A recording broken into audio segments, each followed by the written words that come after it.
সপ্তম শ্রেণীর শিক্ষার্থীরা, আজকের ক্লাসে তোমাদেরকে স্বাগতম। গত ক্লাসে আমরা তোমাদের বইয়ের অনুশীলনী 1.1-এর 3-এর ক এবং খ করেছিলাম। আজকে আমরা পরের দুটো অঙ্ক করব। এখানে বলা হয়েছিল নিচের সংখ্যাগুলোকে কোন ক্ষুদ্রতম সংখ্যা দ্বারা গুণ করলে গুণফল পূর্ণবর্গ সংখ্যা হবে। আজকে আমরা গ নাম্বারটা করব। গ নম্বর হলো 1470। এখানে যেহেতু সংখ্যাটি জোড় সংখ্যা, এর জন্য আমরা 2 দিয়ে ভাগ করতে পারবো। 2 দিয়ে যদি 14কে গুণ করি, ভাগ করি, 7 দুগুণে 14, 2 দিয়ে 7কে ভাগ করলে 3 দুগুণে 6 থাকে 1, 1 আর 0 পাশাপাশি লিখলে হয় 10, 5 দুগুণে 10। এখন এটা জোড় সংখ্যা নয়, 2 দিয়ে ভাগ যাবে না। আমরা দেখি 3 দিয়ে ভাগ যায় কিনা। 3 দিয়ে ভাগের নিয়ম ছিল সবগুলো অঙ্ককে যোগ করার পরে যোগফল যদি 3 দ্বারা ভাগ যায় তাহলে সংখ্যাটিও 3 দ্বারা ভাগ যাবে। তো এখানে 5 আর 3 হলো 8, 8 আর 7 হলো 15, 15 কি 3 দ্বারা ভাগ যায়, সুতরাং এই সংখ্যাটিও 3 দ্বারা ভাগ যাবে। 3 দিলাম আমরা। 3 দিয়ে 7কে ভাগ করলে 3 দুগুণে 6 আর বাকি থাকে 1, 1 আর 3 পাশাপাশি লিখলে হয় 13, 3 4 12, এখানে 1 থাকে, 1 আর 5 পাশাপাশি লিখলে হয় 15, 3 5 15। এবার 5 আর 4 যোগ করলে হয় 9, 9 আর 2 11, 11 সংখ্যাটি 3 দ্বারা বিভাজ্য নয়, সুতরাং এই সংখ্যাটিও 3 দ্বারা বিভাজ্য হবে না। কিন্তু যেহেতু সংখ্যাটির শেষে 5 আছে, সুতরাং সেই সংখ্যাটিকে 5 দ্বারা ভাগ করা যাবে। আমরা এখানে 5 লিখলাম। 5 দিয়ে 20কে ভাগ করলে হয় 4, 4 5 20, 24 থেকে 20 চলে গেলে থাকে 4, 4 আর 5 45, 5 নং 45। এবার 7 দিয়ে যাবে, 7 7 49।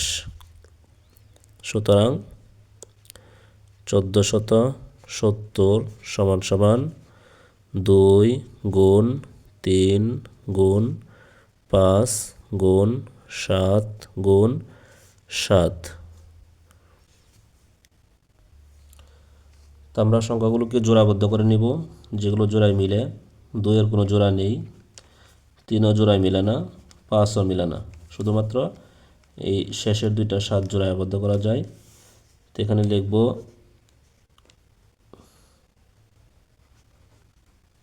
এখানে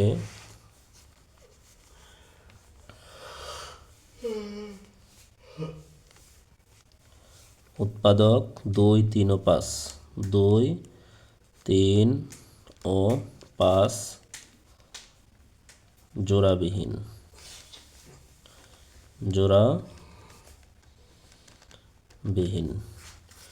যদি জোড়ায়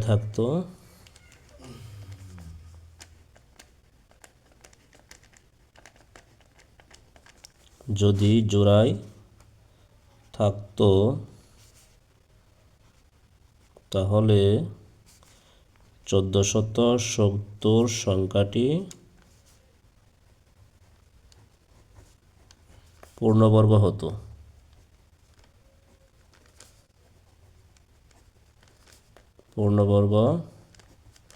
হতো। সুতরাং সংখ্যাটিকে তাহলে আমরা কি দ্বারা গুণ করব? যেহেতু এখানে 2 3 5 তিনটা সংখ্যা আছে, তিনটাকে একসঙ্গে গুণ করে দেব। 2 গুণ 3 গুণ 5 সমান হলো 3 5 15, 15 দুগুণে 30। এই সংখ্যাটিকে 30 দ্বারা গুণ করতে হবে। সুতরাং সংখ্যাটিকে 30 দ্বারা গুণ করতে হবে। উত্তর হবে 30।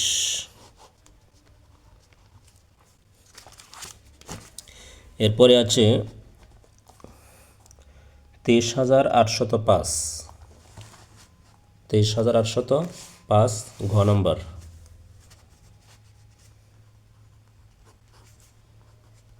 23,805 বেজোড় সংখ্যা, 2 দিয়ে ভাগ যায় না। আমরা দেখি 3 দিয়ে যায় কিনা। 5 আর 8 13, 14 15 16 17 18, 18 3 দিয়ে ভাগ যায়, সুতরাং এই সংখ্যাটি 3 দিয়ে ভাগ যাবে। 3 দিয়ে যদি 23কে ভাগ করা হয় তাহলে 3 8 24, 3 7 21, 7 বার যায়। 3 7 21 থাকে 2 বাকি, 2 আর 8 হলো 28, তাহলে 3 নং 27, আরও থাকে 1, 1 আর 10 9, 3 তিরিকে 9, 1 থাকে 1 আর 5 15, 3 5 15। আবার দেখি 3 দিয়ে যায় কি না।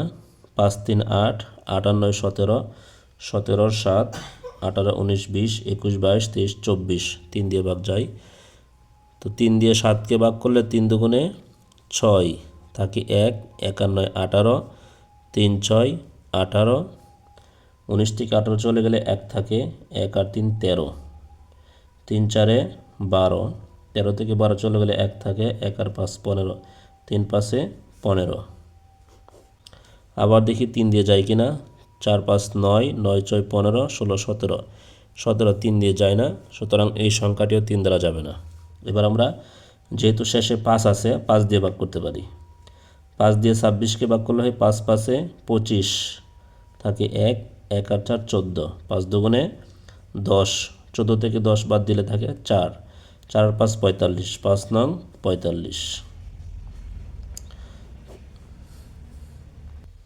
এবার 529, এই সংখ্যাটি আমরা একেবারে প্রথমে করেছিলাম, এই যে মৌলিক গুণনীয়কের সাহায্যে বর্গমূল নির্ণয় করো। খ নাম্বারে ছিল 529।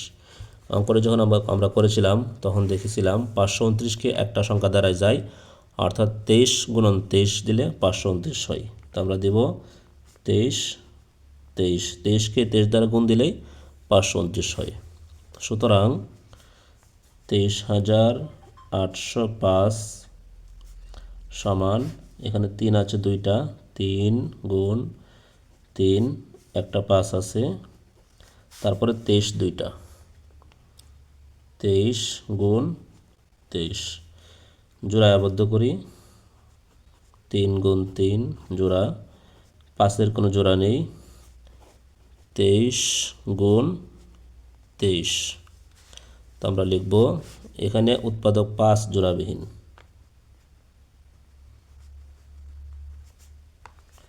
এখানে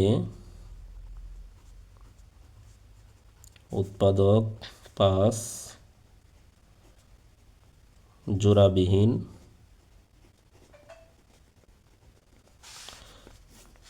যদি জোড়ায়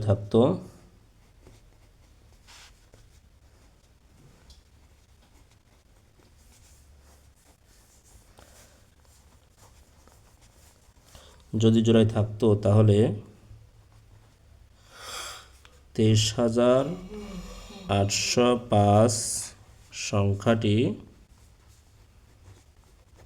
পূর্ণবর্গ হতো।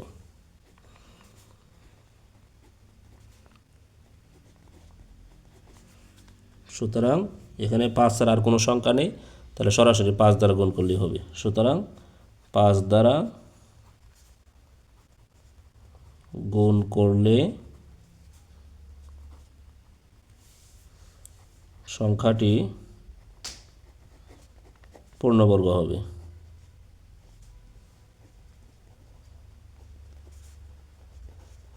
তাহলে এখানে উত্তর হবে 5। আজকের ক্লাস এই পর্যন্তই। পরবর্তী ক্লাস দেখার জন্য আমন্ত্রণ জানিয়ে আজকের ক্লাস এখানে শেষ করলাম।